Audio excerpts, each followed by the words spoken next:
이 여자분 모습이 보이잖아요. 이 여자분이 그 정은우라는 여자분인데, 이 여자분이 그 브루스 커밍스의 아내가 된 여자입니다. 지금 모습을 보면 이게 젊었을 때 모습이라고 할 수가 있는데, 아마 지금은 이런 모습이 아니겠죠. 지금은 이제 늙었으니까 이런 모습이 아니고 모습이 좀 변했겠죠. 하여튼 이게 젊었을 때 모습인데, 이름은 정은우 여사입니다. 그리고 버지니아 대학 교수를 지냈다. 지금 나이가 들었으니까 퇴직했겠죠. 그래서 브루스 커밍스는 시카고 대학의 교수였고, 이 브루스 커밍스의 아내는 버지니아 대학 교수를 지냈다. 이렇게 나와 있네요. 그래서 이번에는 이제 여기서부터 또 리딩을 해죠. 이제부터 북한 지역의 모든 건물과 시설, 마을은 군사 전술적 목표로 간주한다. 유일한 예외는 만주 국경과 한반도 내에 위치한 수력발전소뿐이다. 이렇게 나와 있습니다. 한국역사연구의 현대사분과 역사학의 시선으로 읽는 한국전쟁 314페이지에 이런 게 나와 있다고 하네요. 말 그대로 메가더는 북한의 도시와 농촌 자체를 주요 군사적 목표로 간주하라고 지시한 셈이다. 메가더는 민간인 거주 지역 내의 특정 군사시설에 대한 파괴가 아닌 민간 지역 자체에 대한 파괴를 명령했다. 도시나 농촌 지역 내 적 병력과 보급품의 존재의 유무는 더 이상 폭격 작전 수행 여부의 기준이 되지 않게 됐다. 이렇게 해서 북한 지역에 대한 무차별 폭격이 개시됐다. 이에 따라 강계, 신의주, 삭주, 북청, 청진, 의주 등이 무차별 폭격을 당했다. 특히나 신의주의 경우 피해가 아주 극심했다. 내가 전번 시간에 얘기를 했잖아요. 신의주란 도시는 그 압록강변에 위치한 도시인데, 신의주는 100%가 다 초토가 됐다. 내가 이렇게 얘기를 했습니다. 북한의 최북단인 신의주 폭격은 1950년 11월 8일에 있었다. 1950년 11월 8일 유엔군 소속의 비행기 100대가 신의주를 집중 포격하여 총 3017호에 달하는 공공건물들 가운데 2100호가 파괴되었고, 1만 1000호 이상의 일반 주택들 가운데 6800호가 파괴되었다. 총 5000명 이상의 주민들이 학살당했는데 그중 80%인 4000명 이상이 여성과 어린아이들이었다. 그러니까 총 5000명 이상의 주민들이, 신의주 주민들이 학살당했는데 그중에 80%인 4000명이 여성과 아이들이었다, 이런 얘기입니다. 그러니까 1950년 11월 8일 유엔군 소속의 비행기 100대가 무려 신의주를 집중 포격했다니까 어떻게 되겠어요? 한두 대도 아니고 100대가 집중적으로 신의주를 들겨 폭탄을 퍼붓다니까 이 신의주에 뭐가 남겠어요. 단 하루의 폭격으로 5,000명이 참혹하게 죽었고 3,150여 명에 달하는 부상자가 발생했다. 17개의 초등학교 가운데 16개가 파괴되었고 15개 중등학교 가운데 12개의 학교 역시 소위탄에 의해 불살라졌다. 17개의 교회 가운데 2개만 남았고 2개의 시립병원은 지붕 위에 커다란 적십자 표시에도 불구하고 소위탄에 의해 파괴됐다. 쉽게 말해 제네바 협정을 위반한 것. 사실 신의주 폭격 당시 신의주 인민위원회 대표들은 100대의 비행기가 상공을 덮쳤다고 주장했지만 실제로 미 공군은 B-29기 78대와 87대 전폭기를 동원했다. 미 공군이 신의주를 폭격하기 위해 동원한 항공기는 총 165대인 셈. 하루 동안의 폭격으로 신의주에는 총 640톤의 폭탄이 투하되었고 8만 5천 발의 소위탄이 투하되었으며 신의주시 184만 제곱미터 중 약 110만 4천 제곱미터가 완전히 파괴되었다. 1만 4천호 가옥과 12만 6천 명의 시민이 거주하는 신의주에 11월 8일 하루 동안 건물 한 채당 평균 607발, 사람 한 명당 평균 67발에 달하는 소위탄이 투하된 것이다. 대단합니다. 그러니까 총 신의주에 떨어뜨린 폭탄이 총 640톤에 달하는 폭탄이 떨어졌다 이거죠. 그리고 신의주를 폭격하기 위해서 동원된 전투기가 총 165대가 동원이 되었었다 이 말이죠. 그러니까 한마디로 인정사정 볼 것 없다 그죠. 아주 인정사정 볼 것 없이 너네들 아주 그냥 씨를 말려버리겠다고 닫아붙는 겁니다.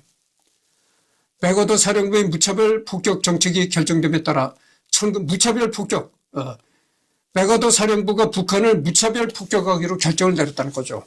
그래서 무차별 폭격, 민간인이고 병원이고 그러니까 비군사 시설이라도 무조건 부셔라. 무차별 폭격을 하라. 1950년 11월 5일 B-29 폭격기 22대가 강계를 폭격했고 북한의 주요 도시들은 소각되기 시작했다. 소각이라는 게 이제 불타 없어지기 시작했다는 거죠. 앞에서 언급한 바와 같이 11월 8일에는 B-29기 69대의 신의주 폭격이 있었고 9일에는 B-29기 13대가 sak주, 북청 그리고 청진을 폭격했다. 다음날인 10일에는 B-29기 33대가 청진과 의주를 폭격했다. 당시 미 공군 자체 평가에 의하면 1950년 11월 공중 폭격으로 인한 북한 지역 도시 파괴 정도는 만포진 95%, 고인동 90%, sak주 75%, 조선 85%, 신의주 60%, 강계 75%, 회천 75%, 남시 90%, 의주 20%, 회령 90%에 이르렀다. 1950년 11월 초에 있었던 북중 국경지역의 도시와 농촌에 대한 폭격은 인민군과 중공군의 남하와 더불어 북한 지역 전역으로 확산되기 이르렀다.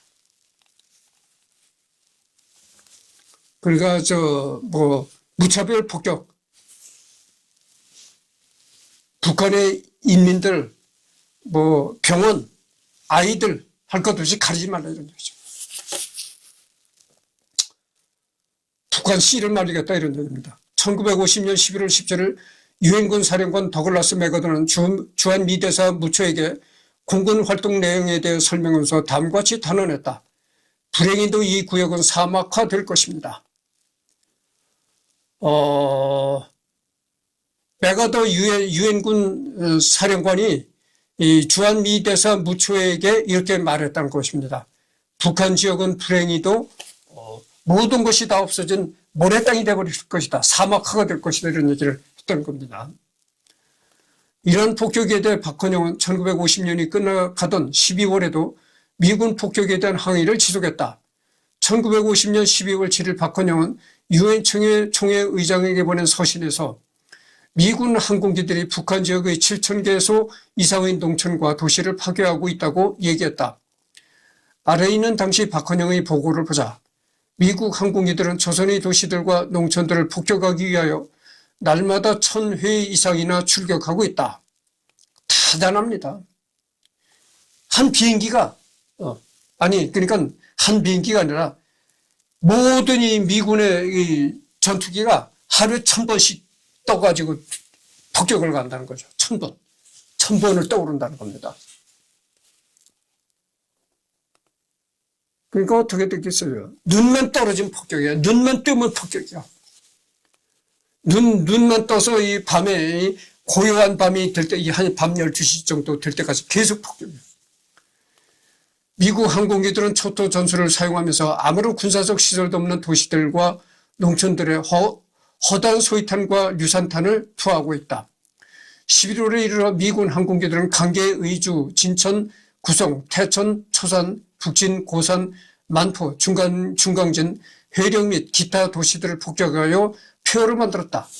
강계시에서는 8,000여 호 중 500여 호에 달하지 못하는 가옥들이 남아있을 뿐이며 신의주에는 12,000호 중 약 1,000호가 남아있었으며 만포에는 1,500호 중 약 200호만이 남아있을 뿐이었다. 그러니까 어땠으며 신의주시에는 총 12,000호가 있었는데 이 북한 주민들이 12,000호의 집이 있었는데 다 불타 폭격을 맞아 없어지고 그 중에 1000호만 간신히 남아있었다. 이런 얘기입니다. 이거는 이제 안재성이라는 작가가 쓴 박헌영 평전에서 나오는 얘기입니다. 그리고 1951년. 그러니까 이게 참, 이 유교가 일어나서 인천 상륙 작전이 성공했고 모든 인민군들이 거의 몰살당했지만 인민군만 불쌍했던 것이 아니고 북한의 주민들도 거의 떼죽음을 당한 겁니다. 그러니까 이게 정말 김일성이의 죄악이라는 거죠. 그러니까 김일성이가 유교를 이렇게 해가지고 남한 사람만 죽인 것이 아니고 김일성이가 일으킨 전쟁 때문에 이 북한 사람들도 무고한 북한 주민들이 이렇게 많이 죽어간 것입니다.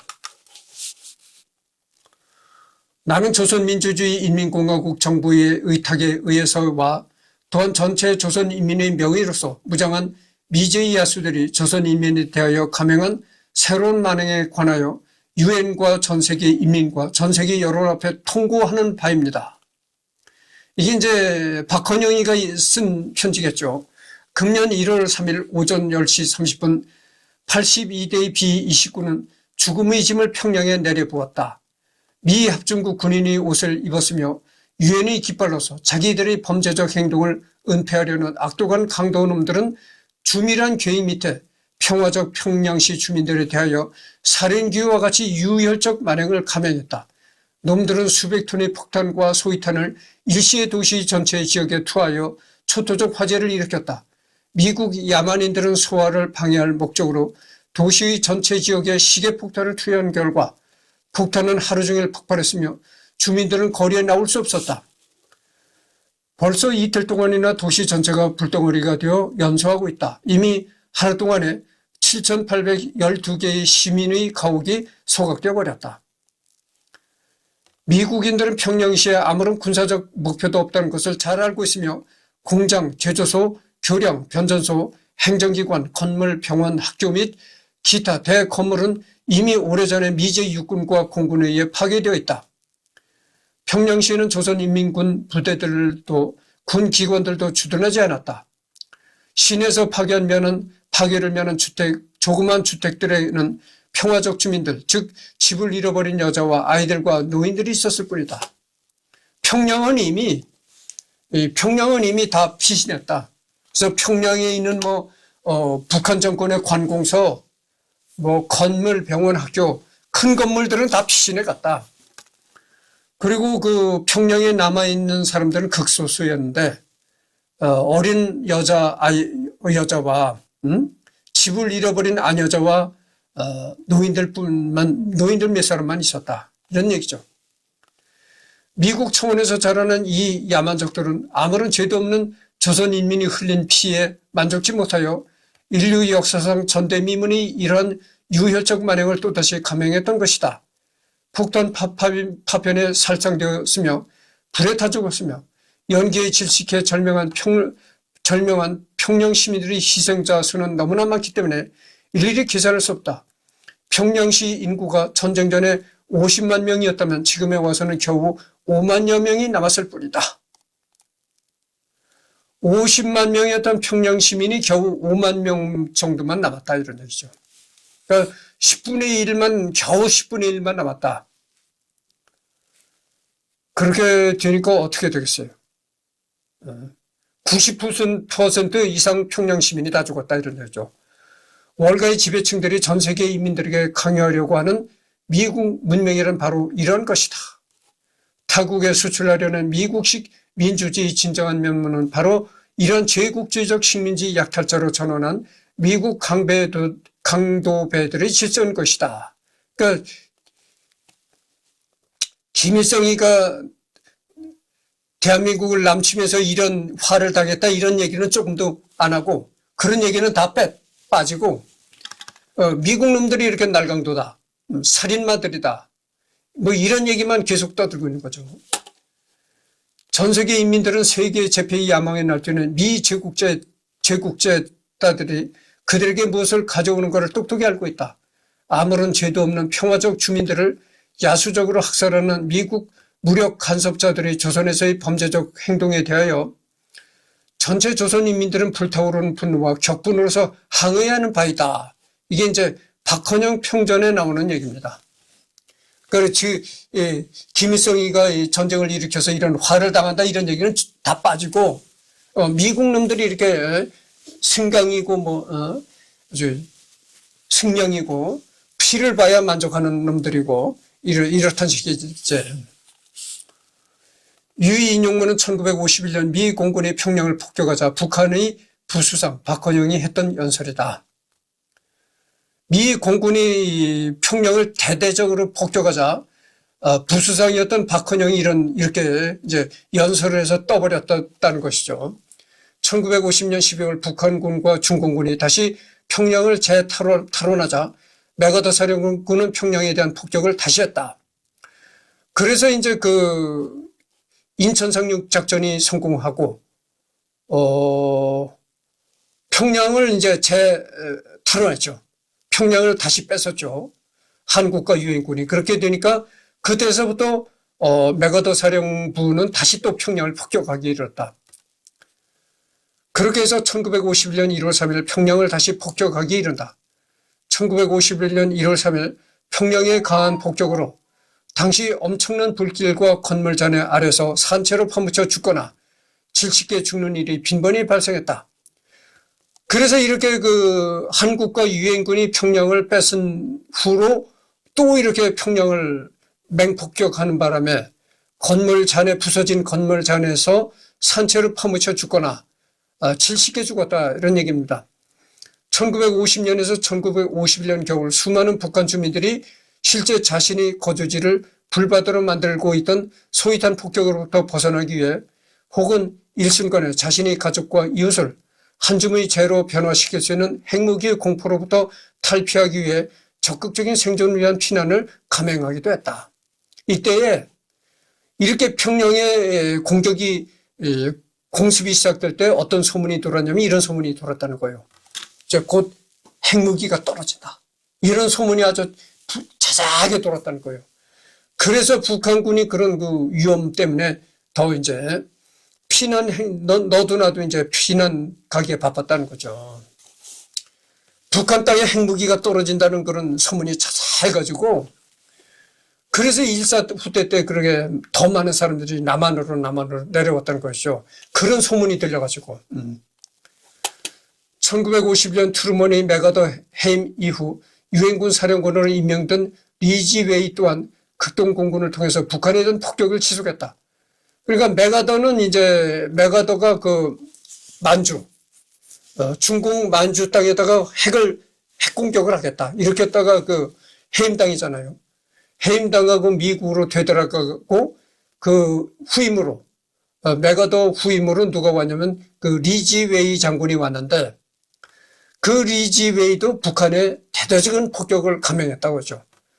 당시 극동공군의 여러 보고서들은 1951년 6월에서 1952년 6월까지 공격작전의 핵심이 철도 및 도로교통 차단에 있었음을 보여준다.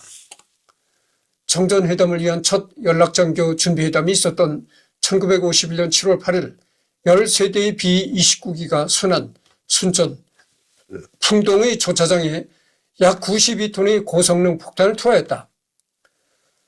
7월 10일에는 7대의 B-29기가 225kg, 폭탄 70톤을 신포에 투하했고 7월 11일과 13일에는 13대의 B-29기가 황제와 흥남 조차장에 225kg GP폭탄 110톤을 투하했다. 7월 13일 또 다른 13대의 B-29기 또한 오파리와 순천에 130톤의 고성능 폭탄을 투하했다.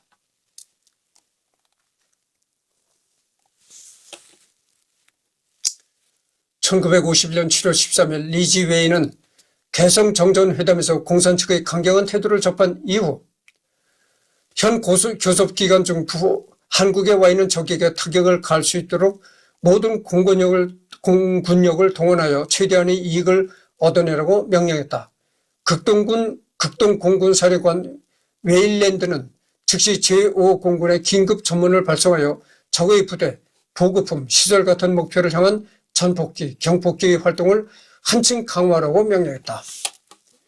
극동공군은 일주일도 안 돼요. 적의 병력과 보급품 증강을 뿌리붓고 북한 정권의 압박을 가하기 위해 평양 폭격 계획을 수립했고 7월 30일 전폭기 354대를 투입하여 평양을 공격했다. 그지 않아도 평양이 초토화가 됐는데 또 354대. 여러분 비행기 전투기 354대가 뜨면 어떻게 되겠어요? 정말 하늘을 새카맣게 가리는 겁니다. 전투기가 하늘을 새카맣게 떠가지고 폭탄을 떨어뜨리는 거예요. 그러니까 이거는 뭐 상상을 초월하는 폭격을 감행하는 것이죠. 너희들 정말 씨를 말리고 이제 아주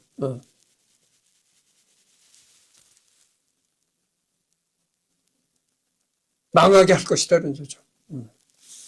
참 브루스 커밍 그러니까 이런 걸 이런 걸 북한의 최고 통치자는 김일성이라는 놈이 이런 상황이 될 것이라는 걸 예감하지 못하고 혈기왕성한 그것만 가지고 젊음만 가지고 전쟁을 일으켰다. 죽일 놈이죠. 그러니까 김일성이라는 놈은 그 아주 민족의 원수죠. 우리 전체 민족의 원수다 이거죠. 김일성이라는 놈은. 브루스 커밍스와 존 할리데이가 쓴 책에 따르면 공중폭격은 전쟁과 휴전회담이 진행에 영향을 가하는 가장 중요한 수단이었고 1951년 7월과 8월에 평양 공습이 고조되자 회담이 결렬되기도 했다. 미군의 폭격이 다시 가속화되면서 평양 시인군은 전쟁 전의 50만 명에서 5만 명으로 줄어들었다. 당시 이를 묘사한 공식적인 미 해군사에는 다음과 같은 내용이 서술되어 있다. 이거는 이제 이런 얘기는 어디 나와 있냐면 브루스 커밍스, 존 할리데이 즈음, 차성수, 양동준이가 번역한 거고 한국전쟁의 전개 과정, 도서출판 태암에서 발간된 책이다 이렇게 나왔습니다. 사실상 공군이 임무한 압록강과 두만강에서 한반도를 가르는 것이 없으며 또한 한반도를 도려내면서 해상 봉쇄와 함께 적의 보급선을 파괴하고 후퇴로 촉진시켜 그들을 패배시키고자 실시하였던 계속적인 폭격의 장으로 주민들을 몰아넣으려 한 것이었다. 브루스 커밍스, 존 할리데이 즈음, 차성수, 양동준 번역, 한국전쟁의 전개 과정, 도서출판 태암에서 발간한 책이다. 이렇게 나와 있습니다.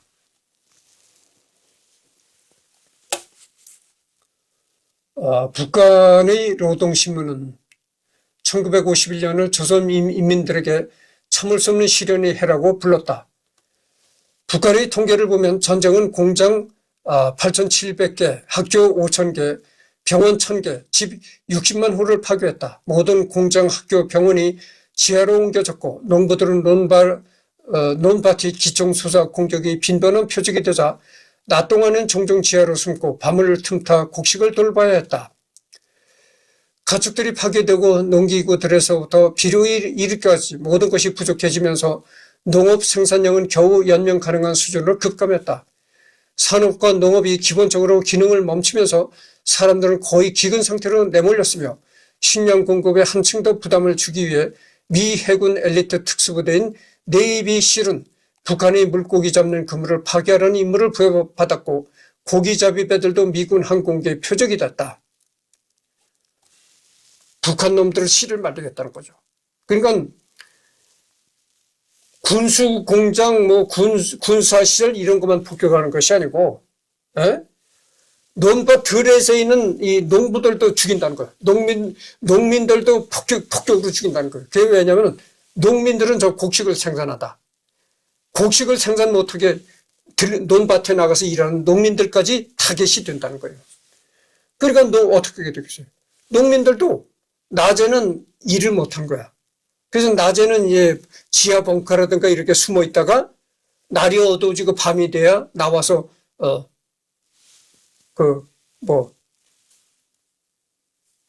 농식물들을 보살핀다는 거죠. 곡식들을 보살핀다는 거죠. 그러니까 그게 제대로 농사가 되겠어요. 그러니까 소출이 급감한 겁니다. 농업 생산량 곡식 생산량이 급감하니까 전쟁 중에 이게 신형이 점점 더 악화가 됐다. 이런 악화가 되고 심지어는 고기잡이 배까지 타겟을 시킨다. 이렇게 내려다보다가 바다에서 고기 잡는 배가 있으면 고기 잡는 배까지 타겟으로 폭탄을 날린다 이거죠. 고기를 잡지 못하게. 아주 그러니까 굶어 죽게 만들었다는 것이요. 농사도 못하게 만들고 고기잡이도 못하게 만들고 그래가지고 심한 기근에 휩싸이기 시작했다. 그 별들이 있어요. 그러니까 뭐 북한이 전부 전쟁으로도 죽고 굶어 죽어도 죽고 굶어서도 죽고 뭐 이 꼴이 돼버리고 말았다 이거죠. 그러니까 이런 역사적 기록들이 있으니까 지금이라도 이 김정은 이 배때기 나온 놈은 이런 역사적인 사실들을 읽어보고 이놈은 이 먹는 데만 이것만 시간이 나면 먹기만 할 거야. 그래가지고 뭐 치즈니 와인이네 뭐 이렇게 담배만 피우고 되고 이질하다가 배가 이렇게 나왔는데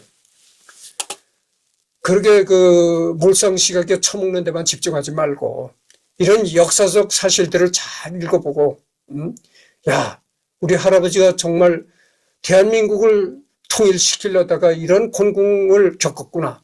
이런 걸 읽어보고 야 불장난하지 말아야 되겠다. 이런 것을 새삼 실감해 될 텐데 이 배때기 나온 놈이 뭐 그렇겠어요.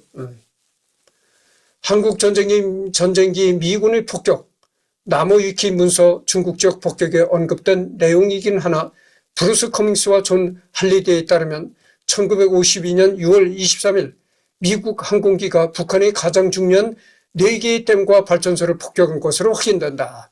내가 전번에도 이 얘기를 했지만 이 브루스 커밍스는 한국전쟁이라는 그런 아주 두꺼운 책을 집필해서 펴냈습니다. 그래서 이 브루스 커밍스가 한국전쟁을 이란 책을 써냈는데 그 책이 아마도 그 베스트셀러 반열에 오르지 않았을까 이렇게 생각을 하고 그래서 그런 책을 낸 후로도 브루스 커밍스는 한국에 대해서 관심이 많았어요. 그래가지고 한국에서 어떤 집회가 일어날 때도 많이 참여를 했고 그렇습니다. 그래서 내가 얘기를 했죠. 전번 시간에도 내가 얘기를 했잖아요. 우리나라 속담에 이런 얘기 했습니다. 마누라가 귀하면은 처갓집 말뚝을 보도 절한다. 이런 거 우리나라 속담이 있거든요. 그래서 참 한국 여자를 아내로 얻어들이니까 한국에 대한 관심이 커진 겁니다. 그럴 수밖에 없잖아요. 그거는 뭐 나쁘다고 할 수가 없는 거예요. 그렇잖아요. 나도 예를 들어서 생각해 봅시다. 내가 나는 이제는 영원히 이제 결혼할 가능성은 전혀 없는 사람이고 그렇잖아요. 여태 내가 나이도 어리고 젊었을 때도 혼자 살았는데 이제 자꾸 한 살 한 살 먹어가면은 그 가능성이라는 게 자꾸 없어지는 거죠. 그래서 나는 여자들한테 일절 프로포즈를 안 합니다. 생각해 보세요. 젊었을 때는 내가 여자들한테 프로포즈를 많이 했거든. 그렇게 프로포즈를 많이 했는데도 왜 결혼을 못 했느냐? 다 거절당하는 겁니다. 프로포즈를 해도 다 거절당하는 거야. 그래서 이제는 나이를 먹고 나니까 이제는 내가 다시는 내 인생에 이제 프로포즈를 안 한다. 여자들한테. 내가 마음속으로 다짐을 한 겁니다. 생각해 보세요. 죽을 때까지 프로포즈만 할 겁니까? 그런 인생이 돼서는 안 된다. 이런 얘기죠. 그래서 프로포즈 한 거는 젊었을 때의 실수라고 생각하고 다시는 내가 여자들한테 프로포즈를 안 합니다. 그래서 그렇지 나는 영원히 이제 독신을 살다 죽을 몸이니까 나한테는 해당이 안 되는 얘기입니다. 그러니까 하나의 예를 들어서 얘기할 뿐이다 이런 얘기지. 내가 예를 들어서 미국의 그 금발머리 여성을 내 아내로 맞아들였다. 그렇게 보면 어떻게 되겠어요? 미국에 대해서 관심을 많이 가질 수밖에 없는 겁니다. 그렇잖아요? 마누라 귀하면 처갓집 말뚝을 보고도 절을 한다는 그런 속담도 있듯이 내가 미국인 아내를 얻어들였다면 미국에 대한 관심이 많아질 수밖에 없다. 그것은 너무나 당연한 얘기다. 그러니까 이 브루스 커밍스도 한국인 여자를 아내로 맞아들이다 보니까 한국에 대한 관심이 이렇게 많아진 겁니다. 그래서 한국전쟁이라는 책도 펴냈겠지만 그 이후에도 이 브루스 커밍스는 한국에 대한 지속적으로 관심을 갖고 여러 가지 그 한국적인 일에 많이 참여를 하고 가담을 했습니다. 그래서 읽어보면 1950년 6월 23일 미국 항공기가 북한이 가장 중요한 4개의 댐과 발전소를 폭격한 것으로 확인된다. 폭격당한 댐들 중 하나는 압록강에 위치한 거대한 수풍댐이었고 1952년 6월 23일 1952년 6월 23일 북한에서 가장 중요한 4개의 댐과 발전소를 폭격시켰다. 그 중에는 압록강에 있는 수풍댐도 있었다. 여러분들 그 6.25가 일어나기 전에도 6.25가 일어나기 전에는 말이죠. 북한은 내가 얘기했지만 북한은 일본 놈들이 북한에는 여러 가지 산업시설들을 건설하고 갔습니다. 그래서 북한은 바로 해방 당시에는 남한은 진짜 고요한 농업국가였지만 북한은 그렇지 않았어요. 북한에다가는 그 일본 놈들이 갖가지 공업화를 시켜놓고 갔기 때문에 그래서 이 남한보다 북한이 월등히 잘 살았던 거예요. 그래서 그때는 뭐 남한은 전기를 생산할 수 있는 뭐 변변한 발전소도 없었고 그래서 그때는 수풍댐에서부터 전기를 끌어다 썼습니다. 이 대한민국이 수풍댐에서 전기를 끌어다 썼는데 어느 날 갑자기 이 북한 놈들이 공산주의 정권을 이제 만들면서 전기를 딱 끊어버렸다 이거죠. 그냥 예고 없이 전기를 딱 끊어버렸어요. 그래서 대한민국 전체가 이제 암흑이 되는 그런 일도 있었습니다만은 오히려 지금은 그게 역전이 된 거죠. 역전이 돼가지고 북한에는 24시간 전기가 안 들어온다는 거예요. 안 들어오고 그러니까 밤에 한 몇 시간 그 전기가 오는 시간이 있다는 겁니다. 그 전기가 오는 시간에만 오지 24시간 전기가 안 온다는 거예요. 그리고 북한에 뭐 전기가 있습니까? 캄캄한 나라가 된 것이죠. 그와 반면에 발전소 하나 없던 대한민국은 뭐 원자력 발전소라든가 뭐다 해가지고 24시간 전기가 환한 대낮 같은 그런 대한민국이 되었다. 이런 얘기입니다. 이 수풍댐은 북한의 전체 전력의 90%와 10%의 중국 북동부 쪽 전력을 공급하고 있었다. 이 공습은 한국 전쟁 중에 일어난 단일 폭격 중 가장 커다란 규모였고 500대 이상의 미군 항공기들이 동원됐다. 이에 따라 2주 동안 북한 전 지역에서 등화 관제가 실시됐다. 이게 이제 이런 얘기가 어디 나오냐면 브루스 커밍스와 존 할리데이가 쓴 책이 이런 게 나온다는 겁니다. 이 책을 누가 번역했냐면 차성수와 양동준이라는 사람이 이제 번역한 것이죠. 폭격 당시 F-84기 79대와 F-80기 45대가 수풍 발전소에 145톤 이상의 폭탄을 투하했다. 수풍 발전소를 폭격할 때 F-80기 79대와 F-80기 45대가 이 수풍 발전소에 145톤의 폭탄을 내려 부었다 이런 거죠. 수풍 발전소 공격 직후 제5공군 F-51기들이 부전의 제3호와 4호 발전소를 공격했다.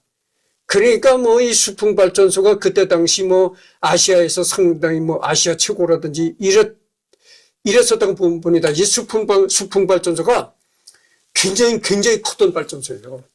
그러니까 그 수풍 발전소에서 전기를 끌어다가 대한민국까지 불을 밝혔다니까. 그러니까 수풍 발전소가 얼마나 컸는가를 짐작할 수가 있는 거죠. 아무리 발전소가 커도 몇백 톤의 폭탄을 투하를 시키는데 뭐 견뎌나겠어요? 말도 안 되는 소리죠. 못 견뎌나죠.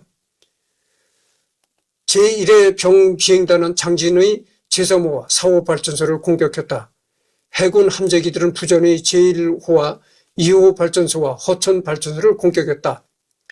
이후 제5 공군은 4일간의 공격에서 730회의 전폭기 출격과 238회의 요격 출격을 기록했는데 북한 측의 반격에 의한 희생이 전혀 없었다.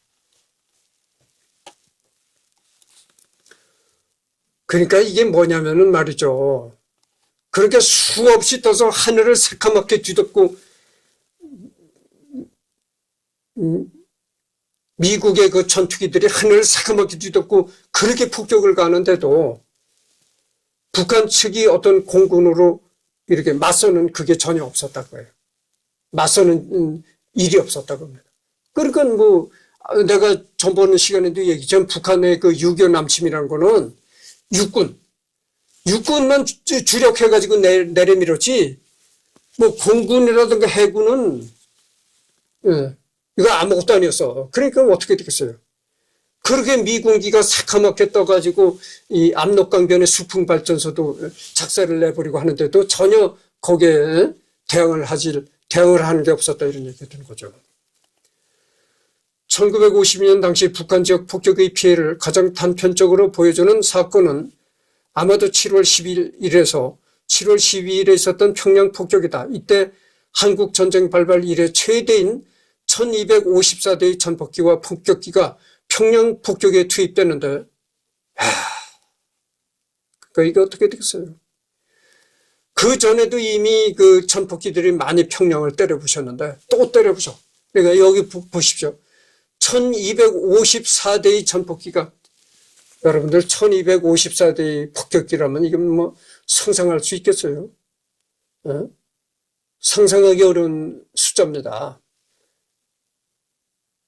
평양을 아주 이잡듯이 내려 때리고 있었다 이런 거죠. 그러니까 이걸 보면 말이죠. 이걸 보면 북한은 육군에만 주력을 해가지고 대한민국까지 내밀어서 뭐 낙동강과 부산만 빼놓고 다 먹었다 이러지만 실제는 걔네들이 엄청난 고난을 겪었습니다. 그렇게 낙동강 뭐 다 빼놓고 먹을 때도 북한은 초토화 되니까 이거 어떻게 되겠어요? 말할 수 없는 거죠. 단 하루 동안의 폭격으로 1만여 통의 네이팜탄과 6만 2천 발의 탄약, 697톤의 폭탄이 북한 주민들의 머리 위에 쏟아졌고, 단 하루에 네이팜탄이잖아요. 불이 쫙 붙으면 어떻게 이 엄두가 안 난다. 끌 시간도 없다. 그냥 불이 쫙 붙으면 그냥 새카맣게 그 소리로 죽는 거야. 단 하루에 떨어진 네이팜탄이 6만 2천 발이 떨어졌다는 거예요. 정말 이거는 상상을 초월한 숫자입니다. 하루에만 평양 시민 6천 명에서 7천여 명이 사망하였다. 당시 북한 측 보도에 따르면 첫 번째 공습으로 민간인 2천 명이 사망했고 4천 명의 부상자가 발생했다고 보도했다. 또한 100명 이상의 유엔군 포로들도 이 폭격으로 사망했다. 당시 2일간의 폭격으로 평양 시민 6천 명이 사망했다고 북한은 보고했고 영국의 런던 타임즈에 따르면 폭격기 시야에서 충분히 벗어날 수 있는 시간은 15분간 공습 경보가 울렸다고. 이 공습에서 총 697톤의 폭탄이 투하되고 6만 2천 발의 탄약이 기총사격으로 소진됐으며 1만 리터의 네이팜탄이 투하되었다. 이게 이제 브루스 커밍스가 지은 책이 이렇게 나온다는 겁니다. 브루스 커밍스가 쓴 한국 전쟁의 전개 과정이라는 책에 이렇게 기록이 되었다 이런 얘기입니다. 1만 리터의 네이팜탄이 투하됐다. 1만 리터의 네이팜탄이 떨어졌다. 이거는 정말 내가 누누이 얘기를 하지만 상상을 초월하는 겁니다. 상상할 수 없는 죽음의 세계가 북한 땅에서 벌어지고 있는 겁니다. 그렇게 남한에서는 다 먹고 승리한다 그래도 북한 땅은 죽음의 상태가 계속돼 나가는 겁니다. 1952년 여름 미국은 북한의 78개 도시와 읍 주요 군사시설을 지도위에서 영원히 지워버리기 위한 작전을 세웠다. 이렇게 진행된 프레셔 펌프 작전 첫날 무려 1254회의 폭격과 2만 3천 갤런의 네이팜탄이 평양을 비롯한 인구 밀집 지역에 의도적으로 퍼부어졌다. 8월 29일은 전쟁 기간 중 최대 폭격이 이루어졌는데 그날 하루 동안 평양은 1403회의 폭격과 700톤의 폭탄 세례를 받아야 했다. 1952년 여름에는 말이죠. 북한의 78개 도시가 정말 영원히 지도에서 지워버린다는 겁니다. 그런 작전이 북한의 주요 도시들을 영원히 지도에서 지워버리기 위한 작전이 실행되기 시작했다. 이때 퍼부은 네이팜탄을 비롯해서 여러 가지 폭탄은 이루 말할 수가 없다는 거죠. 그러니까 비행기가 보세요. 1403회를 폭격을 가했다는 거예요. 횟수가. 한 번만 폭격을 당했어도 뭐 그게 그렇다고 보는데 무려 그게 비행기 한 대가 떠서 한 대만 떠서 1403회를 공격한 것이 아니고 다수의 비행기들, 많은 숫자의 비행기들이 떠가지고 평양만 무려 1403회를 두들겨 폭격을 가했다 이거죠. 무려 그 폭탄이 평양에 퍼부은 폭탄만 해도 무려 700톤이 넘어갔다 이런 얘기죠. 이런 무차별적인 폭격 덕분에 평양의 온전한 형태를 유지한 건물이 거의 없었다. 지금 42분을 경고했네요. 그래서 이 얘기는 말이죠. 다 오늘로선 더 이상 녹화가 없습니다. 여기서부터는 다음 주말에 또 녹화가 되겠습니다.